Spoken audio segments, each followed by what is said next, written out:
The 10 rarest and weirdest pickups you never knew about. You think you've seen every classic pickup worth knowing? Think again. In our last video, we took you on a wild ride through the 20 rarest and weirdest pickups you never knew about.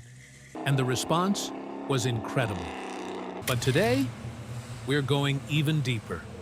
Today, we're digging deep into the forgotten vault of American truck history to uncover the 10 rarest and weirdest pickups that ever rolled off a factory floor. From 4x4 Cameos to Jeep campers, and even a bulletproof safari tank with doors like a bank vault, you won't believe what automakers once dreamed up. Have you ever seen a pickup with jump seats in the bed, or one built from a coupe? Which one of these do you think deserves a second chance at fame? Or maybe should have stayed buried? Comment your favorite down below. Hit like if you love old school muscle and rare rides, and don't forget to subscribe to Muscle Car Masters. We've got more legends and lost builds coming your way. Let's dive in.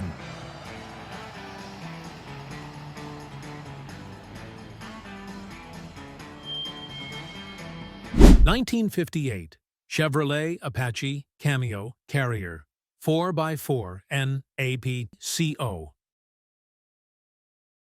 In the golden age of chrome and tail fins, Chevrolet dared to do something radically different with the 1958 Apache Cameo Carrier, introducing luxury and refinement into a category known mostly for farm work and utility.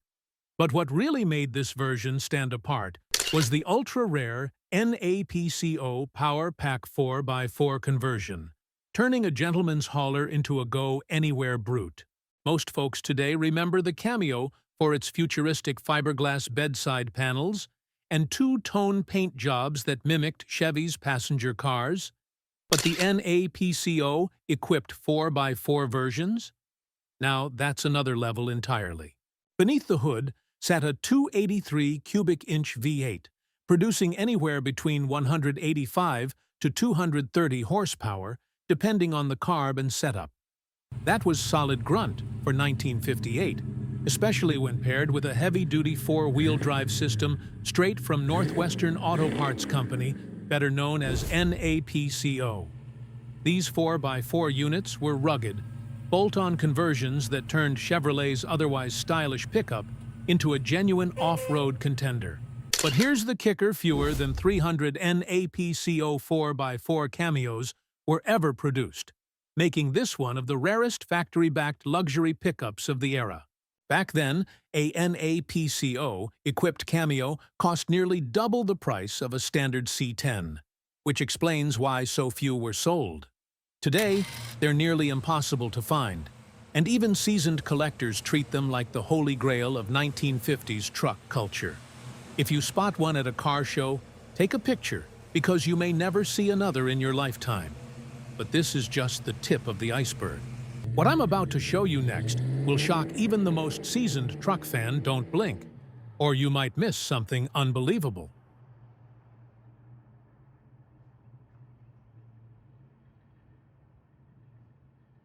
(1965) Dodge D100 Custom Sports Special. If you think the muscle truck movement started with the Lil Red Express or the Lightning, think again. Dodge quietly lit the fuse way back in 1965 with a bold, underrated creation, the D100 Custom Sports Special. A half-ton pickup that blurred the lines between workhorse and weekend warrior. Most D100s were bare-bones utility rigs, but the CSS package brought an unexpected dose of muscle car swagger.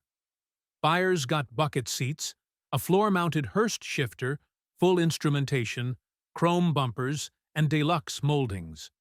But the real showstopper was the optional high-performance package, which unlocked the legendary 426 cubic inch street wedge V8. This engine, with 10.5-to-1 compression, a dual-plane intake manifold, and Carter AFB4 barrel carburetor, churned out a factory-rated 365 horsepower at 4,800 RPM and a stump pulling 470 pound-feet of torque at 3,200 RPM. It featured cast iron heads, hydraulic lifters, and forged crankshafts, an industrial strength motor borrowed directly from Dodge's muscle car lineup. Paired with a Torque-Flight 727 automatic or NP4354 speed manual, the D100 CSS could rocket down the quarter-mile in under 15 seconds, unheard of for a pickup in its day. Dodge never mass-marketed it, so production stayed low, estimated at under 1,500 units, with the full performance setup. Today, most people have never heard of it. But true Mopar fans know this was Dodge's first muscle truck, and it came out swinging. And believe it or not, next up, a legendary builder took things even further. In a way no one expected. 1989, Dodge, Shelby, Dakota. When you hear the name Carroll Shelby, your mind probably jumps straight to Cobras, GT350s, or the fire-breathing Shelby Mustangs of the 60s. But in 1989, Shelby took a detour into unexpected territory, and what came out of it was one of the strangest, coolest trucks of the era. The 1989 Dodge Shelby Dakota. This wasn't just some graphics package slapped on a base truck. It was a legitimate performance-tuned pickup. And believe it or not, it was the first V8-powered compact truck in America, predating the Ford Lightning by 4 years. Under the hood sat a 318 cubic inch, 5.2-liter LA Series small block V8, factory rated at 175 horsepower and 270 pound-feet of torque. Shelby's team yanked out the 3.9-liter V6, shoehorned in the V8, and made it work without even switching to an electric fan. Space was so tight they had to run a lower-profile radiator shroud. Mated to a Torque-Flight 3-speed automatic, the truck could hustle from 0 to 60 miles per hour in just under 8 seconds, pretty quick for its day, especially in a vehicle weighing just 3,700 pounds. Production was capped at 1,500 units, all painted in red or white with color-matched bed covers and unique Shelby badging, dash plaques, and VIN sequences. While it didn't pack the same punch as Shelby's Mustangs, it introduced the muscle truck concept to a whole new crowd and laid the groundwork for what would become a full-blown segment in the 1990s. But if you thought Shelby in a Dodge truck was unexpected, just wait. Next up is a factory-built camper truck that could transform on command. 1974, Jeep J10 Camper Special. In the mid-70s, when American families hit the open road in search of adventure, AMC decided to give them a machine that could do it all. The result? The 1974 Jeep J10 Camper Special, a factory-engineered half-ton pickup designed to transform into a fully functional RV rig. Based on the Gladiator platform but rebranded under the new J-Series name, the J10 Camper Special was more than just a long bed truck. It was a rolling campsite on wheels, tailored for power and utility. Under the hood sat the mighty 401 cubic inch AMC V8, delivering between 215 to 225 horsepower and a stout 320 pound-feet of torque, depending on year and emissions tuning. This engine was mated to either a turbo-hydromatic 400 automatic or a T18 4-speed manual, with power routed through a Dana 20 or Quadra-Track 4-wheel drive system, depending on configuration. The truck rode on a Dana 44 front axle and a beefy Dana 60 rear, ensuring it could handle both heavy loads and rugged trails. What made the Camper Special so unique was its factory prep for slide-in campers. Reinforced frame rails, dual battery setup, camper plug-in harness, rear sway bar, and even dual-zone climate control for driver and camper. The long wheelbase allowed AMC to fit an extended camper unit, transforming it into a mobile cabin. Fewer than 500 units were believed to have been built in this trim, making it one of the rarest J-Series configurations ever offered. And next, we're heading into seriously weird territory. Imagine a Ford Fairmont that was chopped and rebuilt as a mini pickup. 1980 Ford Durango. Now, here's one that'll make even the most die-hard Ford fans scratch their heads. In 1980, the Blue Oval didn't officially build a small pickup based on a passenger car, but National Coach Works did. Meet the bizarre and ultra-rare 1980 Ford Durango, a limited-run vehicle that began life as a Ford Fairmont Futura coupe, only to be re-engineered into a car-truck hybrid in the spirit of the Ranchero. But unlike the Ranchero, the Durango wasn't born in Ford's main factory. It was a dealer-driven oddball with full approval from Ford's West Coast sales region. National Coach Works took Fairmont Futuras, chopped the roofs, reinforced the frame, and added a steel pickup bed with an integrated tailgate. Yes, a real working bed, not a fiberglass cap or showpiece. What made the Durango unique was that it retained the original VIN numbers and was titled as a regular Ford vehicle, even though it never appeared in Ford brochures. Under the hood, most Durangos came with the reliable 200 cubic inch inline-six, 3.3-liter, rated at around 85 to 90 horsepower, though some were optioned with the stronger 302 cubic inch, 5.0-liter V8, putting out closer to 130 to 140 horsepower. Only around 212 units were ever built, all in 1981 model year production, but titled as 1980 to 1982 vehicles depending on sale date. Today, the Durango is a true oddity part wagon, part truck, 100% confusion. But it's exactly the kind of forgotten weirdness we live for on this Muscle Car Masters channel. 2002 Chevrolet Avalanche North Face Edition. Back in the early 2000s, GM was looking to shake up the truck market with something bold, something that fused SUV comfort with true pickup utility.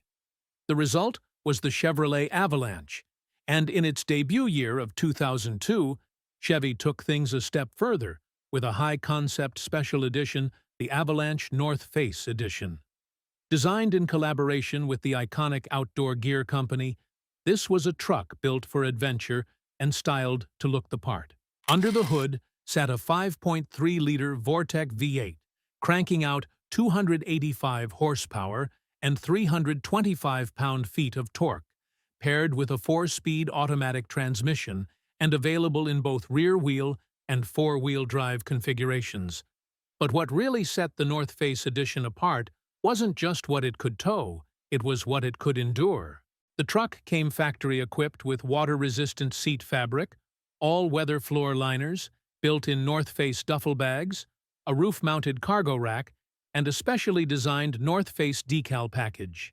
And of course, the Avalanche's signature party trick was its innovative midgate system, allowing the rear wall of the cab to fold down and extend the cargo bed from 5.3 feet to over 8 feet without compromising interior weatherproofing. Production of the North Face Edition is estimated at fewer than 2,000 units, all limited to the early production run. This truck blended performance, practicality, and lifestyle branding in a way few had seen before. But if you think this crossover was clever, wait till you meet its muscle-bound cousin from 1972 that wore a GMC badge but packed Chevy power. 1972 GMC Sprint SP. If you've ever looked at an El Camino and thought, "That's cool, but I want something rarer," then let us introduce you to its forgotten twin, the 1972 GMC Sprint SP. While most people remember Chevrolet's El Camino as the quintessential car-truck hybrid of the muscle car era, few realize that GMC had their own version, and in true GMC fashion, it flew under the radar. The Sprint SP, or Special Performance Package, wasn't just cosmetic, it was a true performance upgrade, allowing buyers to equip the vehicle with GM's most potent power plants. At the top of the list sat The 454 cubic inch LS5 V8, factory rated at 270 net horsepower under the new SAE standards, but unofficially believed to push well over 350 horsepower gross, with 500-plus pound-feet of torque. This beast was backed by a Turbo 400 automatic, or Muncie 4-speed manual, with heavy-duty suspension and a 12-bolt rear end. The SP package also included SS-style badging, special trim, dual sport mirrors, rally wheels, and a domed hood. With only a few hundred units believed to be built with the big block option in 1972, the Sprint SP stands as one of the rarest muscle trucks of its time. Its sleeper-look muscle car up front, full pickup bed out back makes it a dream for collectors and old-school street racers alike. But coming up next, we're heading into truly weird territory with a Japanese import that wore jump seats in the bed.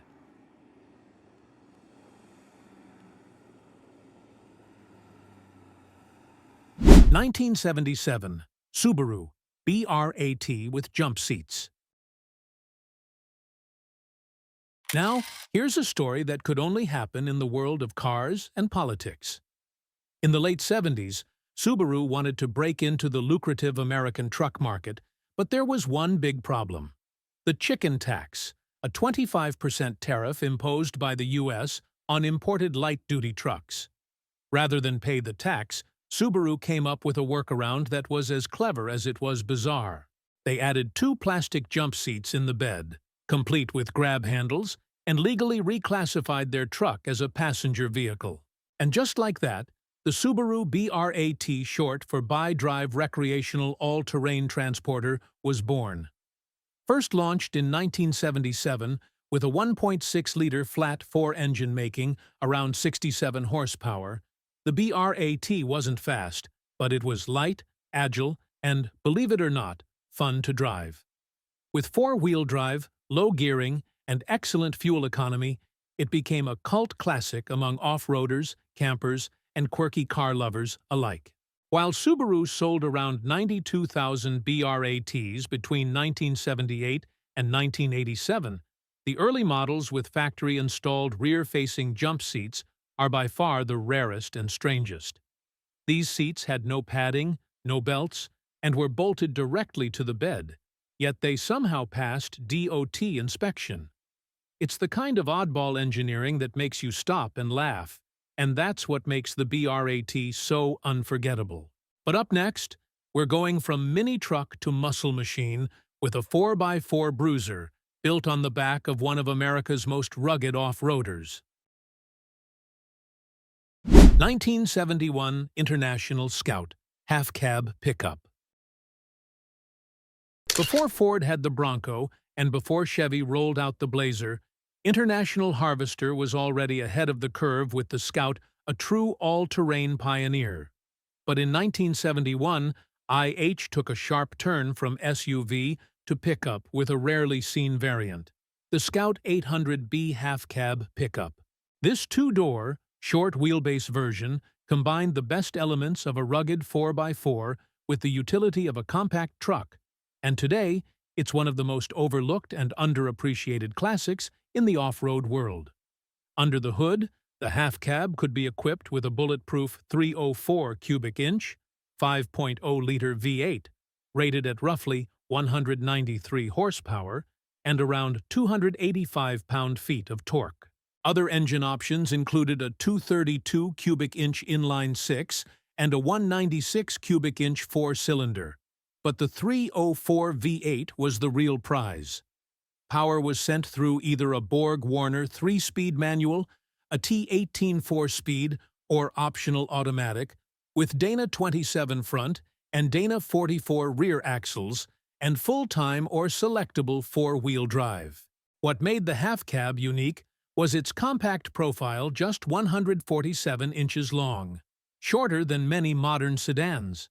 Its fixed steel roof ended just behind the driver's seat, creating a tidy little bed in back that was surprisingly usable.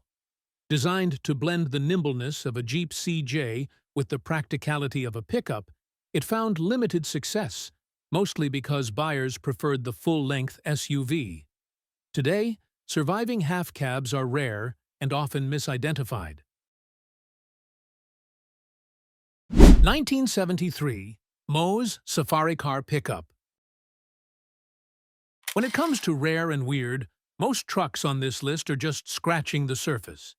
But at the very top of that mountain sits a vehicle so outrageous, so unbelievably bizarre, it defies categorization. Meet the 1973 Mohs SafariKar pickup, a truck that looks like it rolled straight out of a sci-fi movie or a military prototype catalog. Built by Bruce Mohs, a wealthy inventor and showman, the SafariKar was intended for African safaris, diplomatic use, or anyone who wanted a rolling fortress with style. Constructed on a heavily modified International Travelall chassis, the SafariKar featured a steel-reinforced subframe, clad in aluminum body panels to save weight. The doors? Forget hinges. These opened outward on electric piano-style sliders, like vault doors on a bank safe. And inside? Swiveling captain's chairs, bulletproof glass, shag carpet, and enough headroom to stand upright. Power came from a Chrysler 440 cubic-inch V8, estimated at over 250 horsepower, paired to a TorqueFlite automatic transmission. It wasn't fast, but it was never meant to be. This was a rolling command center ready to shrug off bullets, lions, or curious onlookers. Only 3 SafariKar pickups were ever built between 1972 and 1973, making it one of the rarest vehicles in North American automotive history. Today, spotting one is like seeing Bigfoot drive a tank. It's weird, it's wild, and it's the perfect way to end our countdown of the rarest and strangest pickups you never knew existed. There you have it, 10 of the rarest, weirdest, and most fascinating pickups that most people have never even heard of.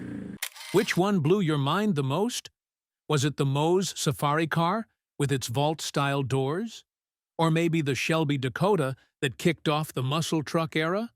Or did we miss a hidden gem that you remember from back in the day? Drop your thoughts in the comments. We want to hear your stories. If this video brought back memories or taught you something new, give it a thumbs up, share it with your fellow gearheads, and hit subscribe to keep exploring American muscle history with us. This is more than just a channel, it's a community. We're muscle car masters, and we're just getting started.